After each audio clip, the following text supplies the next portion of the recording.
വീണ്ടും ഒരു പ്രധാനപ്പെട്ട വാർത്തയിലേക്കാണ്. ഉത്തർപ്രദേശിൽ കടിച്ച പാമ്പിനെ പോക്കറ്റിലിട്ട് ആശുപത്രിയിലെത്തി യുവാവ്. ഉത്തർപ്രദേശിലെ മധുരയിലാണ് സംഭവം.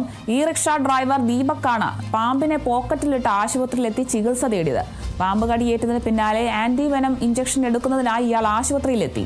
ഏത് പാമ്പാണ് കടിച്ചതെന്ന് ഡോക്ടർ ചോദിച്ചപ്പോൾ പോക്കറ്റിൽ നിന്നും ജീവനുള്ള പാമ്പിനെ പുറത്തെടുത്ത് കാണിച്ച ശേഷം തിരികെ പോക്കറ്റിൽ തന്നെ വെക്കുകയായിരുന്നു. പാമ്പ് മറ്റു രോഗികളുടെ ജീവന് ഭീഷണിയാണെന്നും അതിനാൽ അതിനെ പുറത്തു വിടണമെന്നും ചീഫ് മെഡിക്കൽ ആവശ്യപ്പെടുകയായിരുന്നു. പിന്നീട് ആശുപത്രി അധികൃതർ പോലീസിന് വിവരം അറിയിക്കുകയായിരുന്നു. അതേസമയം ആശുപത്രിയിൽ സൗകര്യങ്ങൾ കുറവാണെന്ന് ഇയാൾ ആരോപിച്ചു.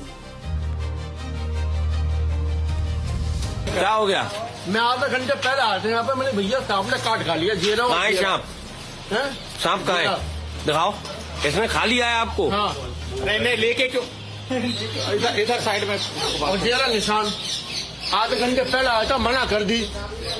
जब हार जाओ यहाँ से वृंदावन से यहाँ तक आ गया, जब रोड पे जाम लगाया मैंने। अच्छा, यहाँ सरकारी अस्पताल में सुविधा नहीं होगा, कहाँ जाएगा आदमी फिर? ഉത്തർപ്രദേശിൽ നിന്നാണ് ഈ ഒരു വാർത്ത എത്തുന്നത്. കടിച്ച പാമ്പിനെ പോക്കറ്റിലിട്ടാണ് ഈ യുവാവ് ആശുപത്രിയിൽ എത്തിയിരിക്കുന്നത്. ഉത്തർപ്രദേശിലെ മധുരയിലാണ് ഈ ഒരു സംഭവം ഉണ്ടായിരിക്കുന്നത്. ഇലക്ട്രോണിക് റിക്ഷ ഡ്രൈവർ ദീപക്കാണ് ഇത്തരത്തിൽ പാമ്പിനെ പോക്കറ്റിലിട്ട് ആശുപത്രിയിൽ എത്തിച്ചെന്ന് അതിൻ്റെ ഒരു ദൃശ്യങ്ങളൊക്കെ നമുക്ക് കാണാൻ സാധിക്കും.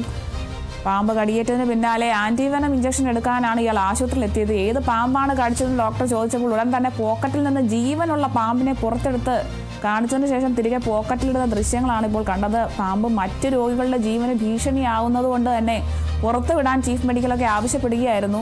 ആശുപത്രി അധികൃതർ എന്തായാലും പോലീസിന് വിവരമൊക്കെ അറിയിച്ചിട്ടുണ്ട്. എന്തായാലും ആശുപത്രിയിൽ സൗകര്യങ്ങൾ കുറവാണെന്നൊക്കെയാണ് ഇയാൾ ആരോപിക്കുന്നത്. കടിച്ച പാമ്പിനെയും കൊണ്ട് ആശുപത്രിയിൽ ചികിത്സയ്ക്ക് എത്തിയിരിക്കുകയാണ് ഈ യുവാവ്.